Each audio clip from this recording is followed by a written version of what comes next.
The Bitstorm, a comedy game design podcast by two guys who know nothing about comedy nor game design. I'm Trevor Scott, and with me, as always, is Ben Slinger. Pretty sure for the first time in like 260-something episodes, you said game design first, or you switched them. Them. Yeah, that's interesting. I wonder what's something different about you tonight, Trevor. Have you been replaced by a clone that just wasn't right? Maybe I'm thinking about something else that's going on right now. There's a lot of things going on in the world. There's a lot going on in the world, but we're here every week. We are the Comfortable Game Design Podcast, here regularly, coming up with game design. So shall we jump into those game designs, Trevor? Yes, with a little game called Ramped Up Click Pitch. Mm-hmm. So for those who have not listened before, this is a game where we each have a random word generator in front of us, and on the count of 3, 2, 1, click, we are each going to get an adjective and a noun. We're going to tell you and each other what those words are, and then we're going to turn that into a fantabulous game design. Yeah, so I think let's do it. 3, 2, 1, click. Okay. Waking hypothesis. Vicious, talented. Vicious, talented, waking hypothesis. Just a side note here, I hear the rain starting, so if my internet cuts out, it's because of that. I've already been hearing the thunder, so... waking hypothesis, vicious, talented. So is this some scientist... And they have a hypothesis about sleep, like they've got some sort of sleep, something they think that some people are doing in their sleep, or some cool experiment about sleep. Yeah. I kind of like the idea of this is actually about violent or vicious people who they're now doing a sleep study on to basically see, is it something to do with their sleep patterns that actually is causing them to become hyper-violent during the waking hours. Okay. Yeah, that's interesting. So are we doing a sort of dream-like thing? Are we like hopping through people's subconscious as we play this game? I think this could be sort of based maybe in the world of, Eternal Sunshine of the Spotless Mind, where there is that sort of idea of being able to get into people's minds. But you're a technician, so it's more around you're monitoring people and trying to determine certain parts. And when one of your patients gets in trouble, you have to actually inject yourself into the dream. Okay, that's interesting. So you're sort of working at like a console or something, and you've got screens with, EKGs and like vital signs and stuff, and maybe a little image or something like of what that person's dreaming, or like something that's going on, or some sort of hotspot thing of like how many violent thoughts they've had on their brain or different things.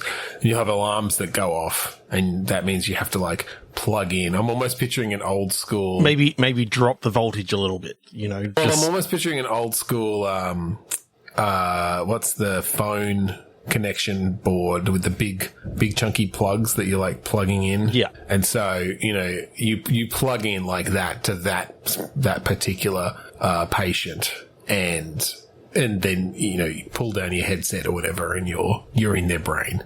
And now it's figuring out where their violent thoughts are coming from and quelling them in some way. Yeah. Does it just become a beat 'em up at that point? It's just like, you just have to like shoot the violent thoughts. I kind of like the idea that this is based in a prison or something like that. So you're sort of locked in. And if you need to go out for any reason, you've got to actually knock on the door and get the guards' attention to come over, and they have to escort you somewhere. And so I'm picturing that at one point you have to actually leave the room for a phone call or something like that. And when you come back, like all the alarms are going off. Yeah. And, this person's basically on the verge of, dying. So you got to get inside their dream to try and relax and calm them. So what's the kind of overall thing? I do like, so we've got this doctor, they're wanting to work with violent criminals essentially to figure out if something in their dreams is causing them to be violent. This doctor's made a deal with this prison, managed to get in there.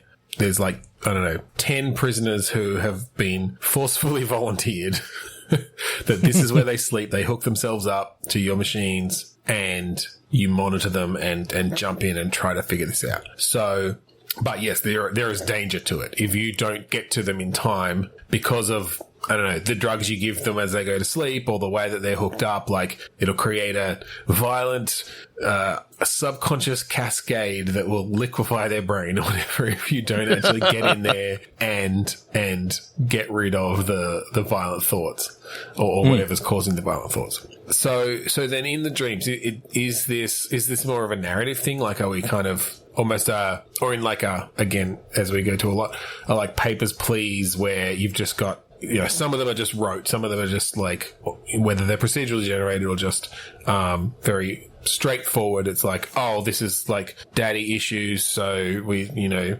slice out those memories or something, like whatever the gameplay is. Slice out the cancerous daddy. Yes. Yeah. That's or it's just like going through these memories, and whether they're fully like scripted or voiced or whatever, or they're just almost you're just seeing static images, you're just kind of seeing, static images or just quick little loops of interactions that maybe don't have sound, but you could even have they're tinted with different colors for like the emotions and stuff. So I'm picturing this as a VR game, particularly with the like plugging in and pulling the headset down and stuff, like, because then it sort of makes sense that within the dream as well, you're in there in VR. And I wonder if you've got some gameplay around literally like carving out, like you've got like a beam that you can like slice out these sections of memory or something, that are, you know, you give them like a nice red tinge around certain areas, and you're trying to get to as close to it as you can to just, like you said, essentially cut out that cancerous memory that's causing these violent thoughts. Yep.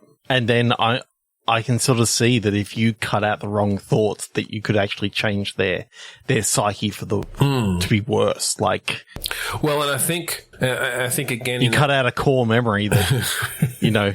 Well, that's it. You could have something like that where some memories are more important. And so if you've got this violent memory or this traumatic memory that is connected to a very important memory, like, you have to be really careful. If you fuck that up, then you might kill the patient. Other ones might be less important. And we can have, again, some like sort of, whether they're procedural generated or just we've got a huge mass of them to pull from for just regular everyday memories. It's like, oh, there's a memory of them, you know, eating a burger or whatever. It's like, whatever. If we cut out half that memory, no big deal. But then, you know, you have the narrative thread running through where, like this particular criminal, it's like there's some hardcore shit going on, and you really dig into that across multiple nights and find out more about their particular past and their particular trauma. And then, yes, you have some elements where it changes up a bit. You get a phone call. You know, it's the lawyer from one of the prisoners in the study who's like super upset, and, you know, you try to talk them down, and then you come back, and somehow the traumatic memory, because they're all connected, the traumatic memories from that prisoner have like infected all the others, right? Like you have some upgraded, as it were. They've upgraded to like core memories, and it's like, oh crap, we've just changed this guard's psyche because the guard, you know, he decided to sit in there. Right, yeah, you had the guard just happened to decided to put it on and see what this is all about, and that just like, he didn't have the proper precautions. Yeah, that's cool. I could see that having a nice little, you know, I don't know, 5 to 6 hour kind of narrative going on. I don't know why, but I'm seeing this as more of a 2D sort of piece, like some good quality hand-drawn animation. What sort of style? For external, probably more like watercolor, you know, sort of almost washed out. And for within the dreams, you can then play around with, you know, different styles and like, stuff, cartoony graphics, and then pixelated graphics, and then, you know, and then try like really abstract kind of painterly styles. Yeah, that could be interesting, having the different styles for sure. That brings in some visual differences. You never quite know what you're going to get the first time you go into a mind. Yeah, that's cool. Okay. All right, shall we click again? I think we should. Inclusive defeated. Convinced undergraduate. So this character has been defeated, but is inclusive in his defeat. Well, is this like a debate team or something? Because I've got convinced. undergrad says, some sort of schooling. Some sort of schooling. I mean, I never did any debate. I don't even know if our school had any sort of debate. Is that even done here? Maybe in the private schools. Maybe. But I've never seen a public school with a debate club. But the general gist, obviously, of just making convincing arguments. I know that in general debate has sort of specific rules and techniques and stuff. But now how we turn that into a game, I don't know, because specific wordplay and convincing arguments is not particularly easy to make into gameplay. But we could go narrative with it. Narrative on maybe this is the story of how this debate team lost for the first time. Okay. Yeah, I like the idea of, focusing on the team. We can have, obviously, some very defined characters then with the other players, with your teammates.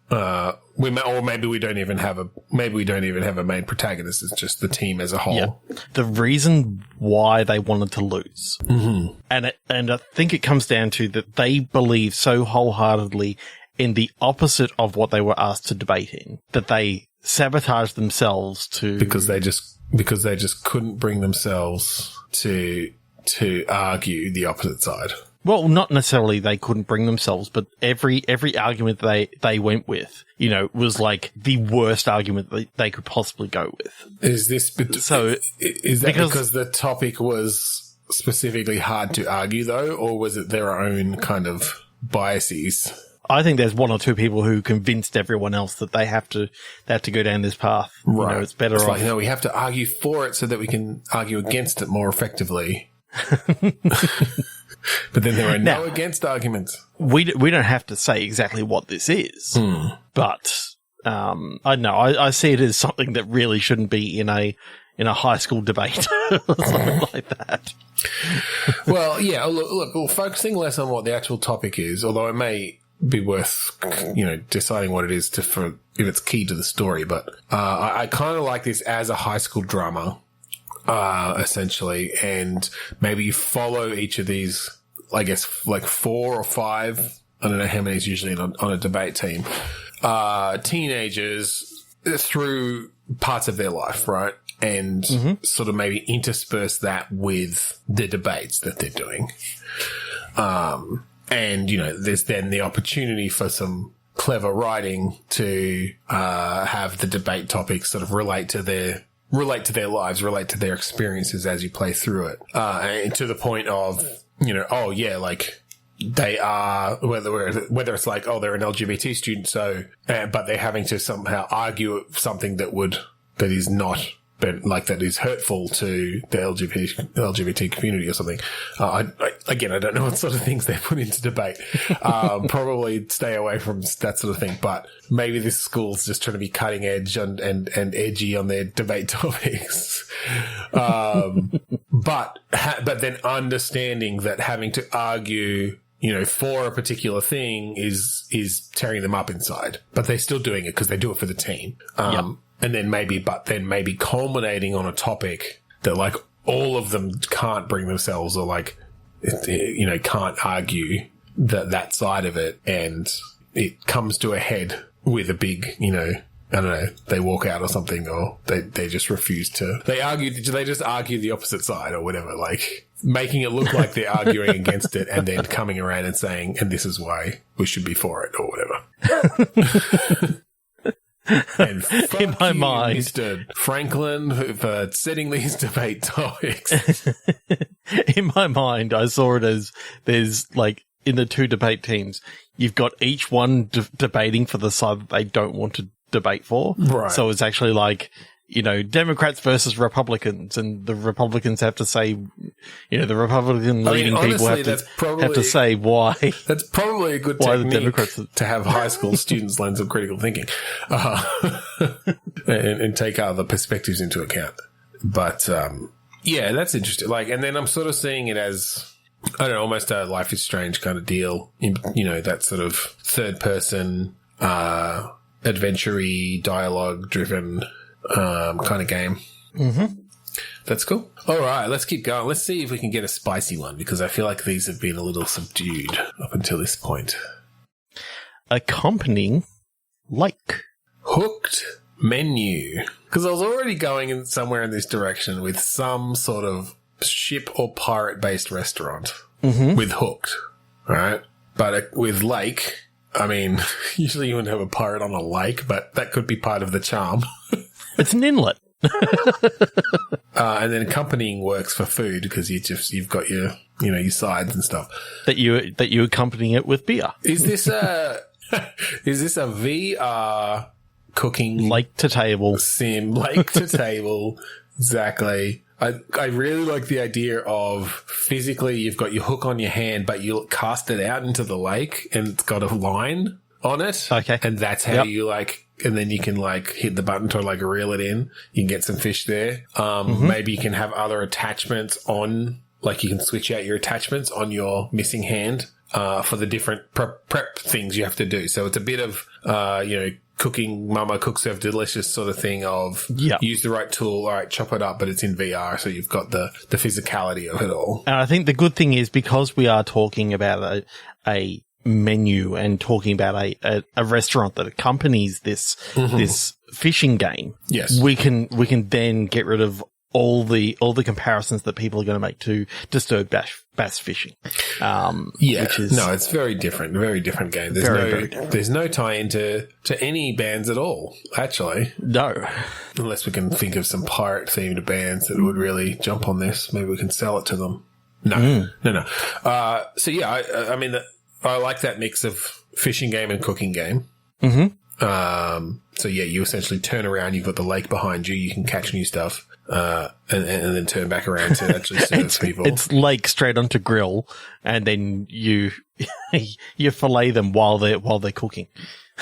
I mean, sure, yeah. Maybe you've got, if you get the pull, if you pull your fish in perfectly, then it'll land directly on the grill. Otherwise you've got an extra step. You've essentially you still got to clean the fish. It's saving just steps by doing the moves, more accurately. And if you get really, really good, you can actually, as it's coming across your head, you can slice it open and all the slop just happens to land in the bucket as the fish lands on there. I do like giving those sorts of little shortcuts for good technique, particularly in VR. Where again, you've sort of got that element of control that it could take a bit of skill to reel it in correctly and have it, as it comes in. It's all about that wrist flick. You can flick it, you kind of flick it into position for where it's going to end up, and then you can hit the focus button, and that allows you to pull out the knife and very, very what's it called?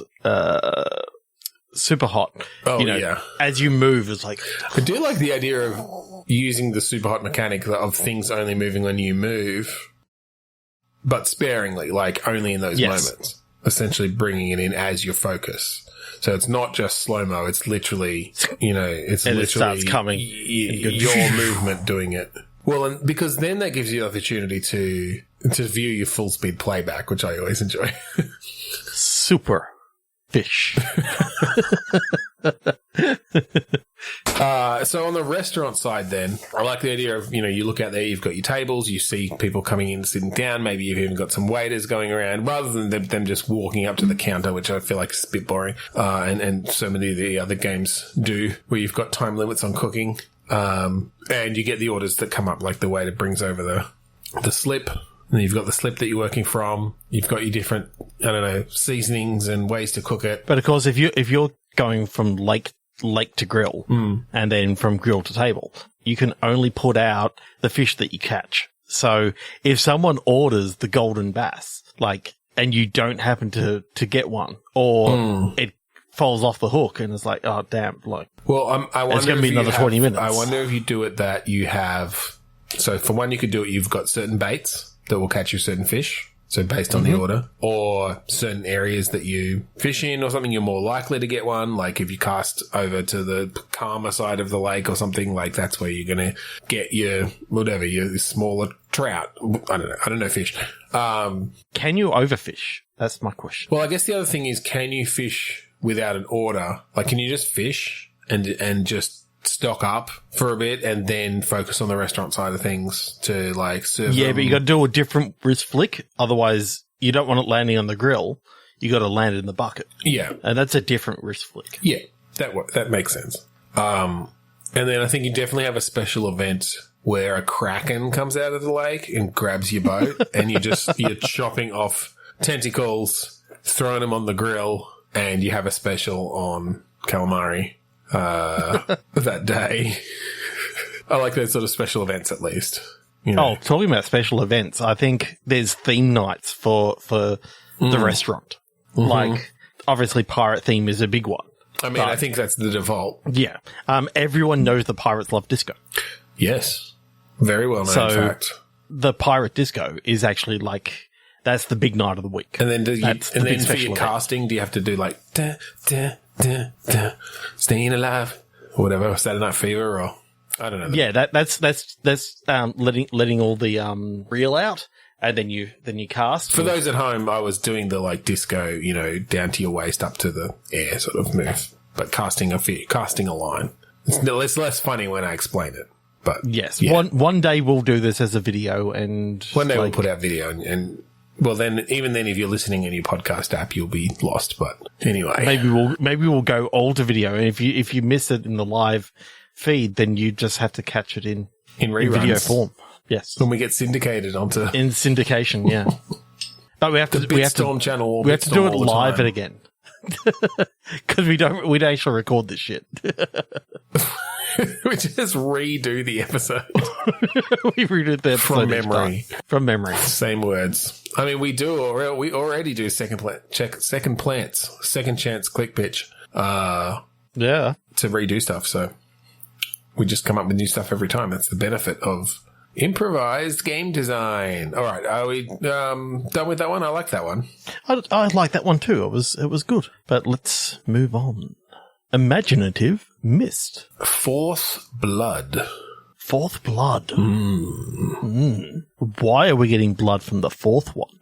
They just got lucky. And why is this mist make me so imaginative? Well, I mean, blood and mist make me think vampires, but I feel like that's imaginative mist made me think of the movie The Mist, but instead of the mist containing horrible monsters, it contains imaginative characters or characters from your imagination. Creatures. Oh, so you go out into the mist and whatever you imagine comes true. Like you start seeing the things you're imagining. Yes. Okay, that's kind of interesting. So this mist comes down on this town. Kids start, like, at first a kid runs out into the mist. Everyone's like, what the fuck? Where do they go? And then they come back with, like, a giant walking elephant wearing a tutu. That's oh my serving God. fairy floss. Like, like, oh, okay. This is like some sort of magical thing. And then two more kids go out. We get two more, whimsical, amazing things. And the fourth kid goes out and just comes back covered in blood. Yes. And you're trying to figure out, is that what they imagined? Has this kid got some trauma in their past? Or are they just like, did the mist do something to them? Something in the mist? Did they kill the thing that they imagined? What's Batman doing in the corner? Like they're all real questions that we need to get answered. I mean, I know what Batman's doing. I don't know why he brought up Batman, but I know what he's doing in the corner. He did a walk away and couldn't find anything to hide behind. He did someone turned away. He tried to do his disappearing trick. I mean, the mist was right there, but he couldn't make it on time, so he's just standing in the corner hoping no one sees him. Yeah. And is he from one of the kids' imaginations, or is he actually real? Like, this is actually setting Gotham. It's a Batman game. He's trying to figure out what's happening. I mean, it's obviously a scarecrow mist. Scarecrow works with gases and stuff. Okay, you are Joe Blow. Batman game. Surprise Batman game. As in, it doesn't start off with that, but eventually you go through this whole story and finally Batman comes with his bat fan and blows the mist away. It's like a fucking scarecrow. He's done it again. Sorry, folks. He'll get you. He'll get you. He'll get you. He's a tricky one, that scarecrow. He'll get you. He got you, lot. You didn't see it coming. All right, go on. You were saying. I was going to say, like, your character could literally, his name could be Bruce Wayne. Right. But no relation. But it turns out that, like, you always imagined yourself being Batman, but then you imagine another Batman into being, and it's like, well, why couldn't my imagination be that I'm Batman? Make me Batman. It's like, well, no, sorry, the mist doesn't work that way. We can only manifest new things. We can't change you. There's an explainer. You're already a loser. Like didn't you read the terms and conditions of the mist? You all clicked. You all just clicked. Okay, I read it, but you didn't read it. Disappointed in you.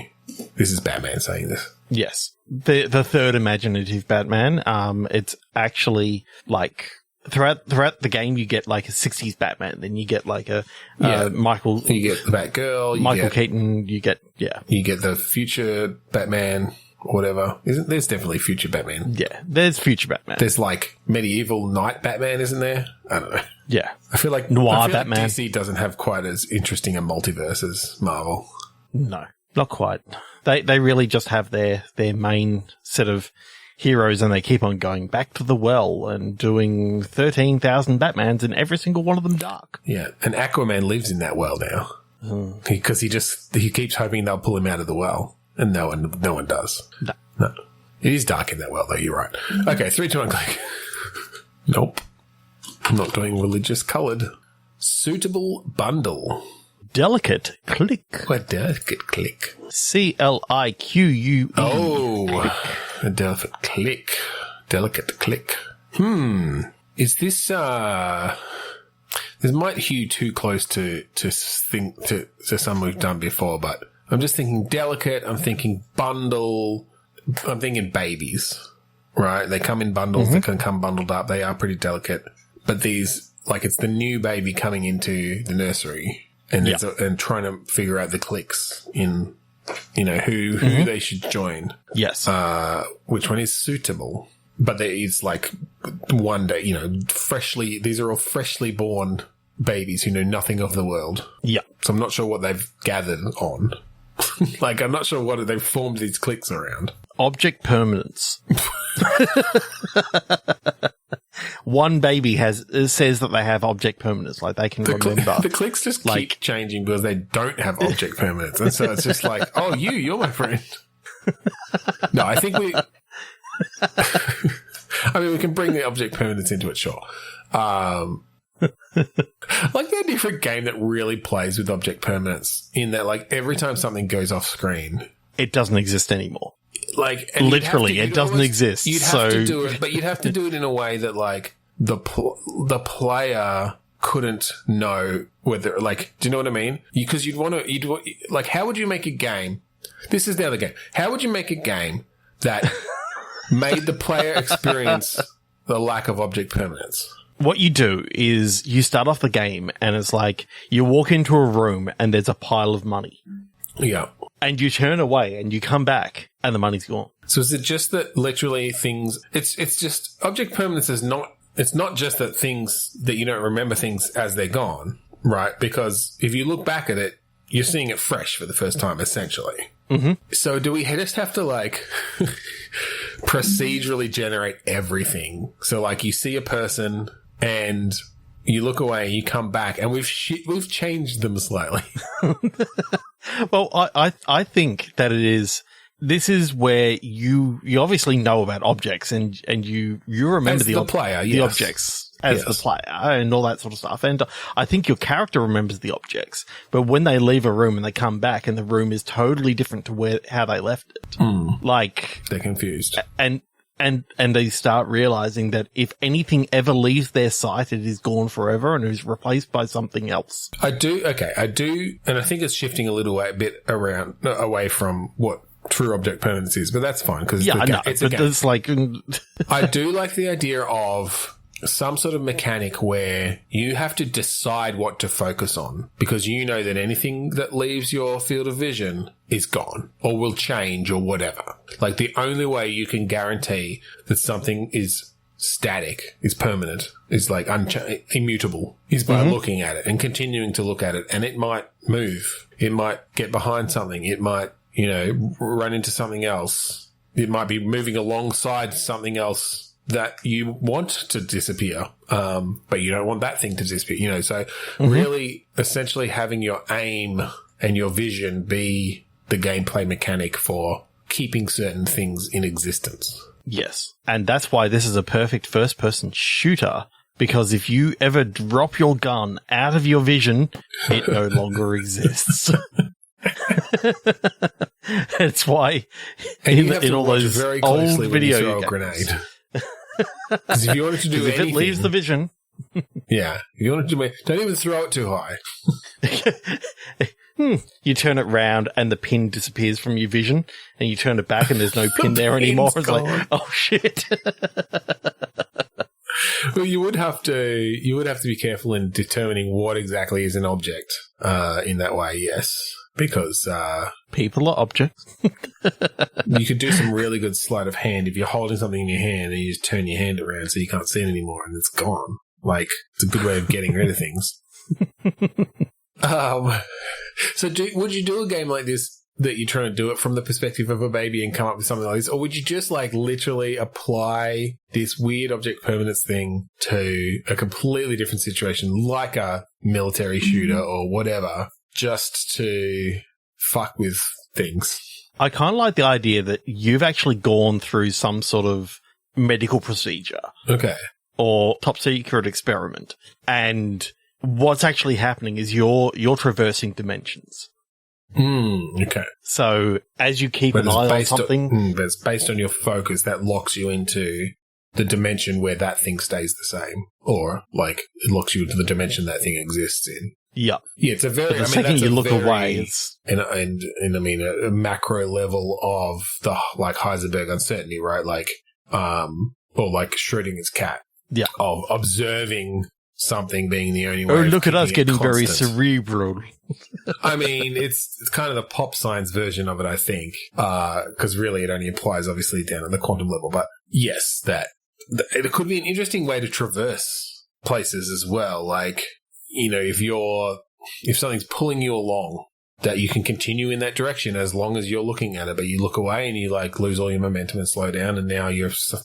I guess it depends how much you change the actual environment versus just the objects in it as well. But hey, you see those spikes coming towards you, turn your head away and turn back, and hopefully it's being replaced by something a little bit less murdery. Does that mean can you just stand and look at a wall and you'll never be hurt because there's essentially nothing existing behind you like while that happens? You're in the middle of a firefight and you just turn to face the wall. So the question is nothing behind you, or is everything behind you? Everything that could ever everything that could ever hurt you, yes, is behind you right now, as well as everything that could not hurt you. Yes, but you won't know. But none of it can affect you until you don't see it. know what is there until you turn around. But at any stage, any one of those murderers, or chicken with feathers and aliens and ghosts and dinosaurs and sharks, your with wife wings. with an apple pie that's poisoned. That's poisoned. Well, you didn't have to say that. That was the secret end to implied. Act 2. Oh, right. It's like, finally something behind me that's not going to kill me. It's like, no, in this dimension, you cheated on your wife and she's getting revenge. Oh, shit. 3, 2, 1. Yeah, I don't know. I mean, that one went off the rails. I do like the idea of trying to figure out the gameplay there, but holy moly. It's just Frostrum culling the video game. Frostrum culling, but just in gameplay. It literally gets cold. All right. Joint rainbow. Inclusive linkage. Okay, rainbows that are linking together. Inclusive again. Yes. All right. So you're smoking a joint. You see a double rainbow linked. Mm-hmm. This one's linked together, though. You're like, I have to figure out how to go to that spot with it. I don't know. I do like the idea of what happens whenever you see a double rainbow, it's usually above each other. What happens if a rainbow links in with another rainbow and they touch? They call that docking. I knew you were going to say that. Hey, Trev, do you want to touch rainbows? No. Oh, God. It reminds me. I go back a very long time to when we accidentally looked that up in Urban Dictionary, and that was not a good thing to look up in Urban Dictionary. Yeah, you have to put in an entry for touching rainbows unless it's already in there. Oh my god. Okay, so what happens when rainbows get linked together? I mean, presumably the leprechauns magic multiplies in some way. Yes. I mean, in this world, what is the magic of rainbows? Is this like unicorn related? Is it leprechaun? Is it just light bending through water droplets to form? What happens if one type of rainbow is leprechaun and the other type of rainbow is unicorn? I mean, they all both end in the same last syllable, technically. Like if you actually say it out loud. Yes. Leprechaun, unicorn, yes. Except they are spelt totally differently. Yes, they are. But at least in our accent, they could be interchanged just by changing the early syllables. I got nothing for this one. Yeah, me neither. Stunned toad. Sweating rectangle. Sweating rectangle. Geometry and toads, wherever they intersect. All right. Is this some sort of? I'm thinking a rectangle like a fighting arena of sorts. Mm-hmm. Stunned obviously makes sense there too. Sweating to some degree. It's an active sort of martial art. Okay. Wind in the Willows, mm-hmm. where Mr. Toad and his wild ride, yeah. Yes. He happens to be like a UFC fighter. UFC, boxing, either one. Like it does in mixed martial arts. I think UFC is in like an octagon, isn't it, or some shit? So maybe it needs to be boxing. Okay. I don't know. All right, I'm pulling from my Wind in the Willows knowledge. Is there a badger? There's a badger, right? Yes, there's a weasel or a stoat. Yes, I don't care if we actually do Wind in the Willows. We take the anthropomorphic like toad, and he decides that he wants to become a world-class boxer. He wants to be a contender. He wants to float like a butterfly, sting like a bee, sweat like a frog or a toad. Yeah. Mm-hmm. Okay, so this is sort of a Rocky-esque journey then. Yeah. Is this a toad in a human world? Like everyone else is humans, but there's just one anthropomorphic toad? Yeah, see, I think he'd have a big advantage in that world because all he has to do is just get up, and launch himself into their mouth, towards their mouth, and rub all his hallucinogenic bullshit on their mouth. Human-sized. Human-sized toad. That'd be scary. Could you imagine?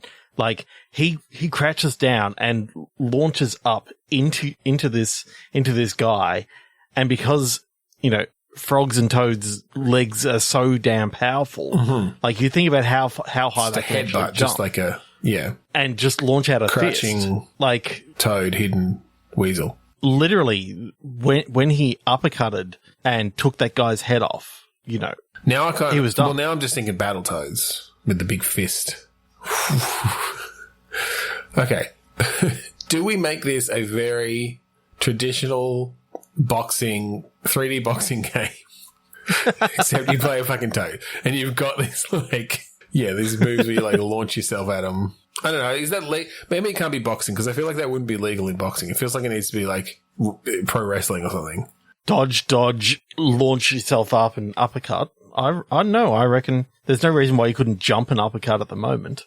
Like in boxing? I don't think there's any rules about jumping. About using your strong toad legs to propel yourself upwards into an uppercut. Yeah, I mean, I'm sort of thinking, this boxer's, done all this sort of stuff and is, sort of punching you and he's really tired and he goes, take your best shot, and you crash down and uppercut his head off and, he's dead, but you won the match. Yeah. If you haven't seen Friday the 13th Part 8, Jason Takes Manhattan, that actually happens in that film where Jason does not expect uppercut someone's head. I did not expect that to be a movie reference.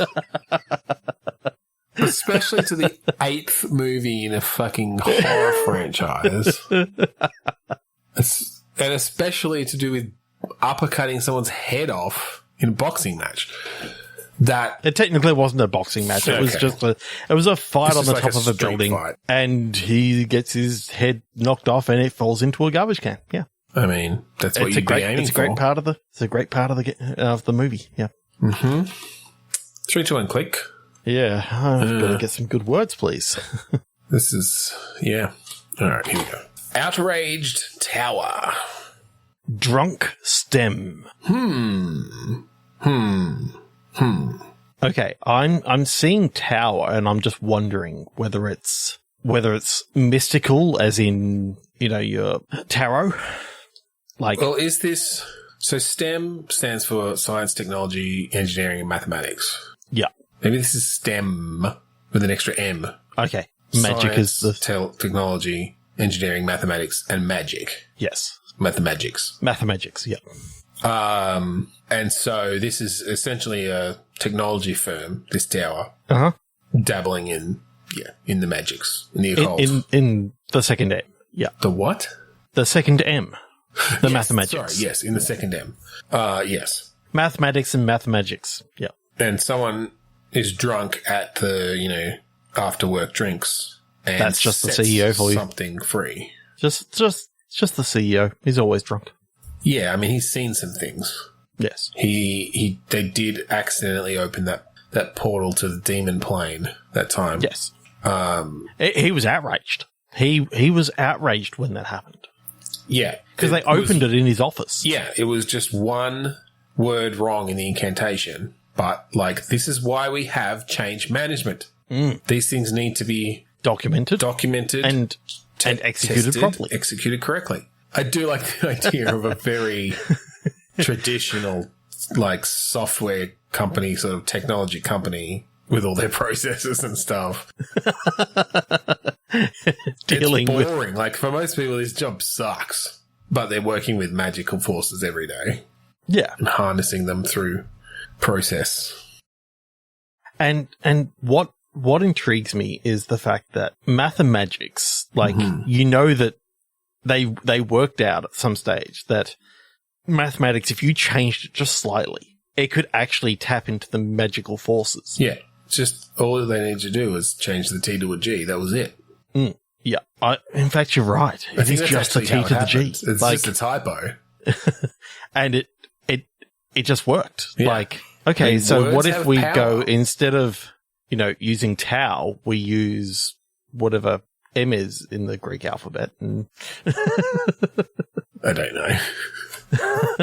I started talking before I realized. Before you knew you started talking before you knew where the sentence was going. That's all right. That's good improv. Just got away from me. So, okay. Who are you running this company in some way? Do you play an employee? I think you're a lowly employee. So not necessarily new hire. You've been here for a little while, but your job is still just to go in and maybe you've just been promoted to the first level of manager. Okay. Or something like that. Just so you've got your character has a little bit of experience in there. Mm-hmm. They've dealt with some low level magics. But this is the first time they've really been given responsibility for a whole project, and they have, team members below them they're expected to manage and keep safe. Right. Follow the processes. Follow those processes. Don't allow another portal to be opened. Outside of the lab. Exactly. We don't want another, Project 36B, because that was just an unmitigated disaster, and it took us a long time to build, and a lot of soap, to rebuild the labs, and a lot of soap, getting all that blood out of the CEO's the cleaners. Office. We had to hire, we had to pay them extra that week. They found an ankle. An ankle. It's not attached to anything, just an ankle. Just the ankle. It was. It's magically seared off on both sides and just left an ankle. It took them a long time to even figure out what it actually was. Have you ever seen just an ankle? It's usually you need context clues. Yes. It just looked like a knobbly bit. Yeah. With a bit of flesh stuck in between. Yeah. weird. And that sphere on floor 53, that was just crazy. The good sphere or the bad sphere? They're all bad spheres. No, there was what did the good sphere do again? Well, there's that good sphere that they're trying to keep live because, like, anything you throw through it comes out the other side as gold. Yes. But it has caused there is some bad to it, like you said. Really, there's no good Henry decided to jump through it, and now we've got a gold statue of Henry in the foyer. Yeah, and it's a shame that he was feeling that he really needed a raise and he just didn't get one. And that was the only way he could get the money that he needed for his family. But they didn't give him any money. Well, there was a settlement, I think. But we did get to keep the statue in the settlement for, because technically the NDA he signed involves physical manifestations of mathemagics, and he became one. Yeah. Okay. So there's something about the tower that is actually powering all this. Mm-hmm. Mm-hmm. Did they get the mathematics wrong when they were first building the tower? And that's actually what focused the energies into the mathemagics. Yes, the tower is built on the convergence of many ley lines. Also some kneel lines and a couple of standing lines. So that's a lot of lines. Yeah. I don't think there's anywhere else like it in the world, but it just happens to be on the corner of Main and, Stanford Street. So now you know. Main and Stanford. I mean, that's that classic location in that town. Let's go one more. Mm-hmm. Let's go one more. Okay. Stretch, underestimate. Grim initialization. There really have been bad words tonight. Okay. So, underestimating how much something can stretch is kind of fun. Or just estimating in general. Like some sort of stretch physics. 100%. What has to happen as you're stretching, it's that whole thing of the sound that keeps on going up and never quite reaches that crescendo. Yeah. Okay. So you never know when it's going to pop. You can't go based on the tone.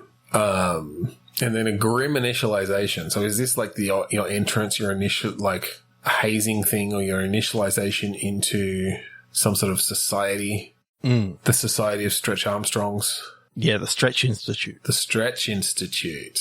Yeah. Their whole goal is just to figure out to expand the limits of human stretching. Yes. Just to reach things that are further away.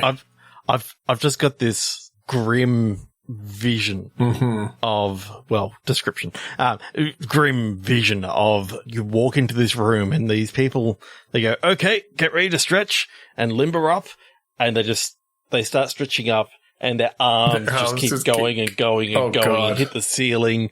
And then their legs are all misshapen and all. As they're doing these very standard stretches. Yeah. And it's like, what the fuck? I like that. Like the one where you bend your knee and put your foot up behind you, except they pull it up and just pull it over the top of their head and all the way, it just all the way down to the ground again. Just wrap it around themselves. They're tying themselves in knots. What's the game? I can think of some, we could come up with some game mechanics really involving stretching. That could be interesting, especially if there are limits then that you need to estimate. And having sort of slingshot kind of abilities and, just being able to reach things that are far away. Do you ever play that game Flogs?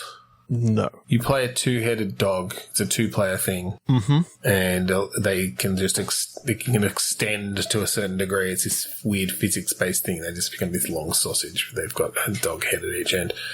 But a lot of the gameplay is is about, this dog latches onto something and then the other dog can go and, latch onto something else, and then that one can, you can kind of work your way up in that way. So I don't know if there's anything there around stretch mechanics of kind of, that sentence finished. Okay, I reckon we've got to go one more because that was shit. You can't end on that. No. Jesus Christ. Okay. Crude replacement. Unconvincing fork. That works so well together. It does work well together. So your fork has been replaced with a crude, unconvincing facsimile. Yeah. It's a Banjo-Kazooie like game in which your like sidekick is a crude replacement for a fork. Okay. Do you have a regular friend who is an actual fork, and this is like you're trying to figure out? No, the weird thing is the fact that this fork talks to you. Okay. That's how you could tell that it was unconvincing. It's very unconvincing. It has a face and a voice. It has a face and it talks. Well, instead of unconvincing, there's a metal. Could this be a very realistic world with a talking fork in it? Yes. And essentially you go around this world carrying the talking fork. I'm almost feeling VR again, just because like having your little fork character in your hand at all times as a sort of. Well, as we know, ray tracing can now work in VR because you told me about that game like 2 weeks ago. That is canon. Yes. Are you just saying that this could be a very well reflective fork? Sure. Yeah. Does that have any gameplay implications, or it just looks? Yes, nice? because it's hyper realistic. Like, all the actors in it, they were made by that Unreal Metahuman thing. Sure. So they look realistic. Yeah. So we've got very, very hyper realistic game. So is this just with a not hyper realistic fork? Like, it's got great reflections, but that's the only thing. Right? Actually, it's like. It's very animated in your hand. So is this you just trying to get through normal situations as this fork like commentates and tries to disrupt things? Are they fork based situations? Like, is it like just eating a meal, but the fork complains every time you shove it into something because like it's suffocating? It's like, get me out of these mashed potatoes because I can't breathe. Get me out of your mouth because I still can't breathe. Yeah, because it's disgusting. When was the last time you brushed your teeth, you filthy bastard? Your tongue doesn't taste very nice. Have you ever tasted your own tongue? You should. It's gross.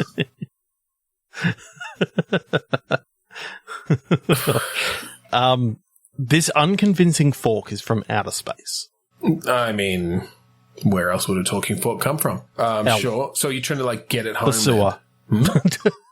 I said hell or the sewer. Yeah.